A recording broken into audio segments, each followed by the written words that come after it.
দেখুন, একজন স্টুডেন্ট জাপানে আসার পর তার এত এত টেনশন বেড়ে যায়। এক হচ্ছে যে নিজের টেনশন, আরেকটা হচ্ছে যে ফ্যামিলির টেনশন, আরেকটা হচ্ছে যে টাকার টেনশন, আর ভবিষ্যতের তো চিন্তা আছেই। আমরা মনে করি কি জানেন, আমরা মনে করি যারা দেশের মানুষ, সে জাপান গেছে হয়তো অনেক অনেক ভালো একটা লাইফ লিড করতেছে।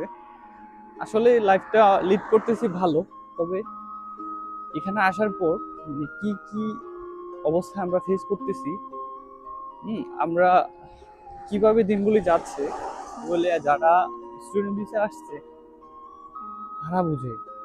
কারণ যারা মধ্যবিত্ত ফ্যামিলির ছেলেগুলা, তারা অনেক টাকা ঋণ করে আসছে। তো তাদের টিউশন ফি বর্তমানে যারা মানে ল্যাঙ্গুয়েজ প্রোগ্রামে পড়ে 2 বছর, তাদের তো 1 বছরের টাকা দিয়ে আসে, বা কোনো কোনো স্কুলের আপনার 6 মাসের টাকা দিয়ে আসে।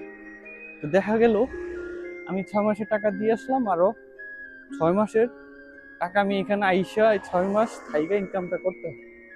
আর যারা 1 বছর দিয়ে আসছে তাদের ক্ষেত্রে হচ্ছে আপনার 1 বছর থাকা অবস্থা আর 1 বছরের টাকাটা সংগ্রহ করতে হয়।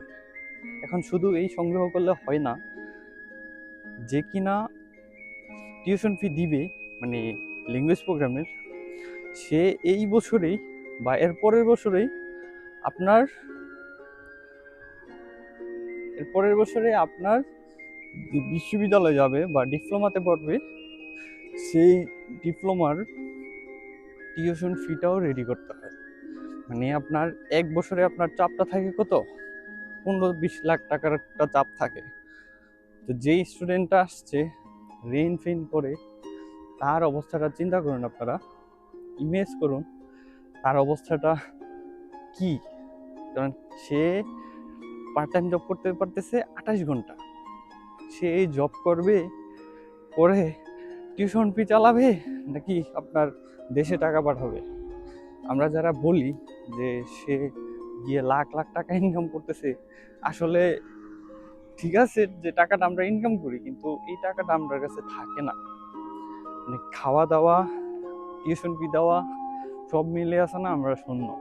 সত্যি কথা বলতে শূন্য। এটা সব স্টুডেন্টদের ক্ষেত্রে, এটা আমি না বা অনেক ভালো বেশি কাজ করে তার কাছেও না, সবার ক্ষেত্রে একই অবস্থা, কিন্তু শেষমেশ শূন্য।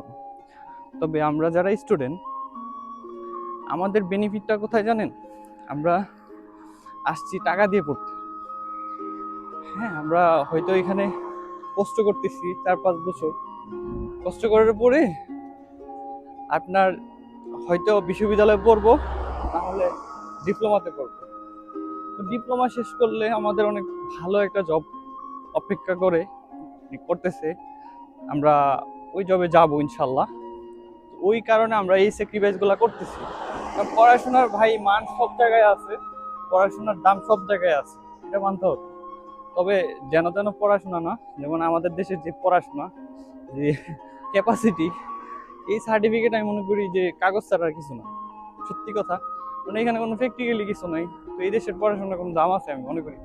হাও, আমি মনে করি যদি আপনার সামর্থ্য থাকে, আপনার ফ্যামিলির সামর্থ্য থাকে, আপনার যদি কিছু টাকা থাকে, সুন্দর করে ইন্টার পাস করে, আইএলটিএস করে, বা জার্মান, জাপান, যেই দেশই পারেন আপনি মুভ করে নেন। কারণ আমি মনে করি না এই বাংলাদেশে থেইকা কিছু একটা করতে পারবেন।